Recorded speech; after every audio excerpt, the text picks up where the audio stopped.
Hello అండి, అందరూ బాగున్నారా? నేను బాగున్నాను, మీరు కూడా బాగుండాలని కోరుకుంటున్నాను. ఈరోజు వెజ్ పలావ్ చేసి చూపిస్తున్నాను మీకు. నేను ఎక్కువ ఈ పలావులు లాంటివి అయితే కుక్కర్లోనే చేస్తానండి, తొందరగా అయిపోతుందని చెప్పేసి. నార్మల్గా అయితే నాకు టైం తీసుకుంటుంది, మళ్ళీ నాకు ఆఫీస్కి వెళ్ళడానికి నేను టైం అది చూసుకుంటాను. అందుకని ఈ పలావులు లాంటివి, పన్నీర్ పలావ్, వెజ్ పలావ్, నార్మల్ టమాటా రైస్, జీరా రైస్ ఇలాంటివన్నీ కూడా నేను కుక్కర్లో ప్రిఫర్ చేస్తాను, తొందరగా అవుతాయని. ఆయిల్ వేసేసి యాజ్ యూజువల్గా మనం బిర్యానీ హోల్ గరం మసాలా అంతా వేసేస్తాము. బిర్యానీ ఆకు, లవంగ, చెక్క, మరాఠీ మొగ్గ, రాతి పువ్వు, మిరియాలు ఇవన్నీ వేసేసుకోవాలి ముందు.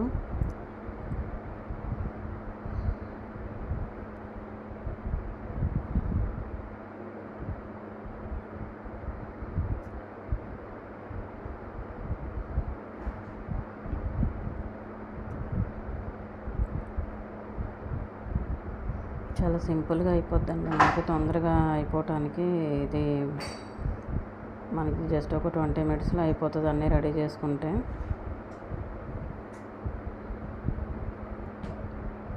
లవంగాలు వేసాను.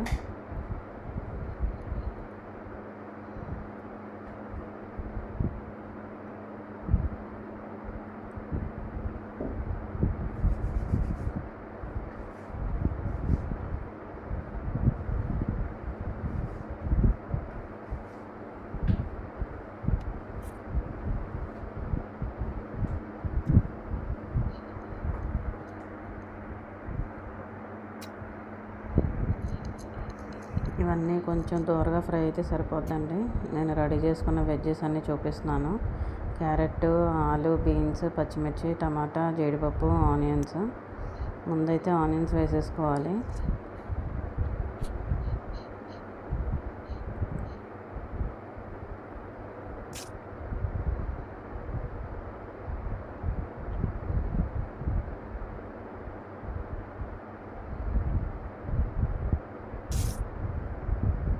మరీ అంత ఫ్రై అవ్వనవసరం లేదు, ఎందుకంటే ఎలాగో రైస్ వేసి మళ్ళీ బాయిల్ చేస్తాం కాబట్టి. క్యారెట్, బంగాళదుంప కూడా వేసేసాను.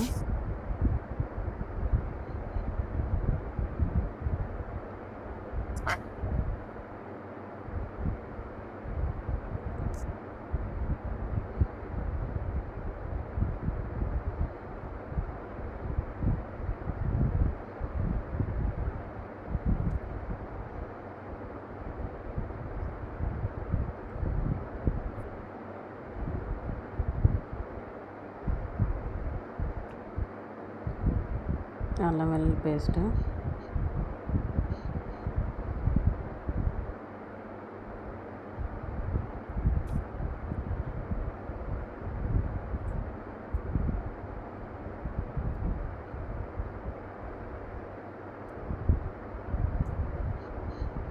అన్నీ మిక్స్ చేసేసుకోవాలి.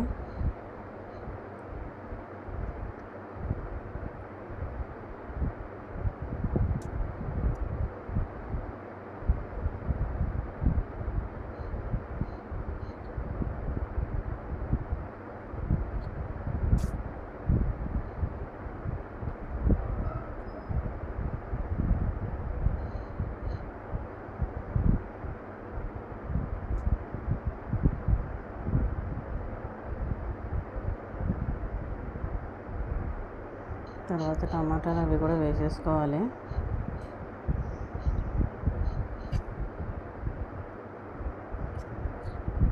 టమాటాలు, బీన్స్, మిర్చి మిగతా అన్నీ వేసేసాను, కరివేపాకు కూడా. ఇంకా ఉంటే బఠానీ వేసుకోవచ్చు, బఠానీ నా దగ్గర ప్రజెంట్ అవైలబుల్గా లేవు.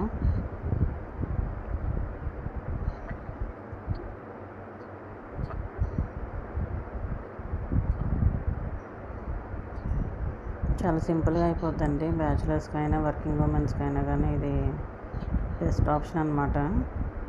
నాకు ఆ రోజు టైం లేదు యాక్చువల్గా, అందుకని నేను ఇది 3-4 డేస్ ఏమో అయింది ఫ్రెండ్స్ ఇది తీసి. నాకు ఆ రోజు టైం లేకపోయేసరికి ఇది తొందరగా చేసేసుకున్నాను. లేదంటే మళ్ళీ బయట తెప్పించుకోవాలి రైస్ కానీ కర్రీ కానీ ఏదైనా అని చెప్పేసి నేను ఏదో ఒకటి ఇంట్లోనే ప్రిపేర్ చేసుకుంటాను. బయట కూడా అంత బాగుండవు కదా, అంత మనం ఇంట్లో చేసినంత చెయ్యరు కదా బయట. అందుకని ఏదో ఒకటి కర్రీ చేయకపోతే అట్లీస్ట్ నేను చట్నీ అన్నం వేసుకొని వెళ్తాను. బయట అయితే చాలా తక్కువ ప్రిఫర్ చేస్తాము.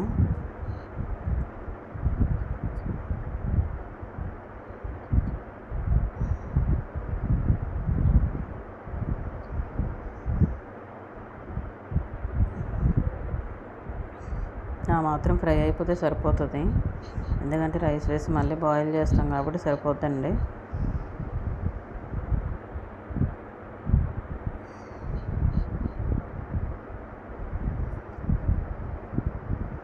రైస్ వేసేస్తున్నాను. జస్ట్ మాకు ఇద్దరికి సరిపోయేంత చిన్న చిన్న గ్లాసులు, ఒక్కొక్కళ్ళకి ఒక్కొక్క గ్లాస్ వేస్తాను, సరిపోతుంది. అది కరెక్ట్గా సరిపోతుంది. ఇది వాటర్ మెజర్మెంట్ వచ్చేసి ఒక గ్లాస్ బియ్యంకి ఒక 2 గ్లాసులు వాటర్ వేసుకుంటాము. బాస్మతి రైస్ అయితే ఒక గ్లాసు బియ్యంకి గ్లాసున్నర వాటర్ సరిపోతుందండి. వీటికి నార్మల్ రైస్కి ఎక్కువ వాటర్ పడతాయి. బాస్మతి బియ్యం తొందరగా ఉడికిపోద్ది, ఇదే కొంచెం టైం పడుతుంది మనకి. ఇది చిట్టి ముత్యాలతో నేనైతే ఎప్పుడు చేయలేదు. నేను ఈసారి చిట్టి ముత్యాల బిర్యానీ అలా ట్రై చేస్తాను. రాజుగారి పలావ్ అలా చేసుకోవచ్చు చిట్టి ముత్యాలతో. ఈసారి తెప్పించి నేను ట్రై చేసి వీడియో పెడతాను మీకు చిట్టి ముత్యాల బిర్యానీ.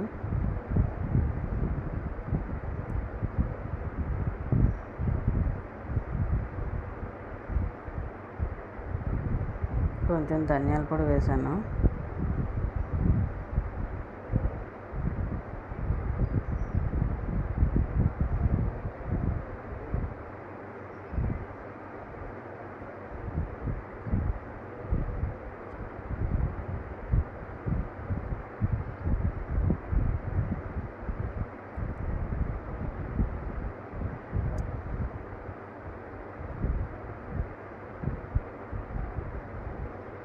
కొత్తిమీర, పుదీనా ఉంటే పుదీనా కూడా వేసుకోవచ్చు.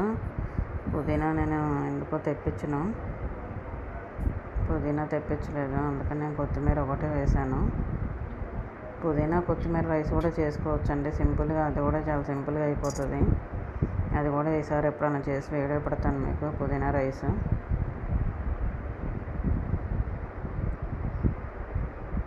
వాటర్ దానికి సరిపోయినంత వేసేసాను. సాల్ట్ సరిపోకపోతే ఈ లెవెల్లో మీరు చూసుకోవచ్చు.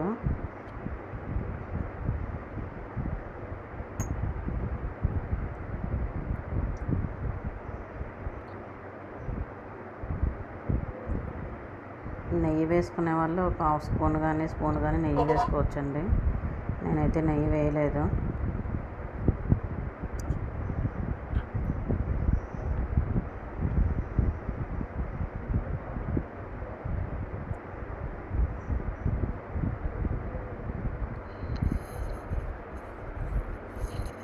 మూత పెట్టేశాను. నా కుక్కర్కి విజిల్స్ రావు, కానీ నా కుక్కర్ ఎంత టైంకి ఉడుకుతుందో నాకు తెలుస్తుంది కదా, నేను ఆ టైంకి తీసేస్తాను.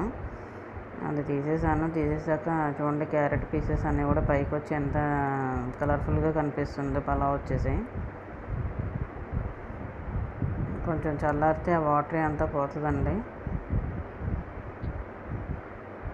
ఇందులో మనం మిల్ మేకర్ కర్రీ కానీ, ఆలూ కర్రీ కానీ, చికెన్ కర్రీ కానీ ఇలాంటివన్నీ బాగుంటాయి. నేనైతే ఆ రోజు ఏం చేయలేదు. ఇది నార్మల్గా తిన్నా కూడా బాగానే ఉంటుందండి, పెరుగు వేసేసుకొని తినేసేయచ్చు. నా వీడియో మీకు నచ్చిందని అనుకుంటున్నాను. నచ్చినట్టయితే లైక్ చేయండి, షేర్ చేయండి, సబ్స్క్రైబ్ చేయండి. Thanks for watching.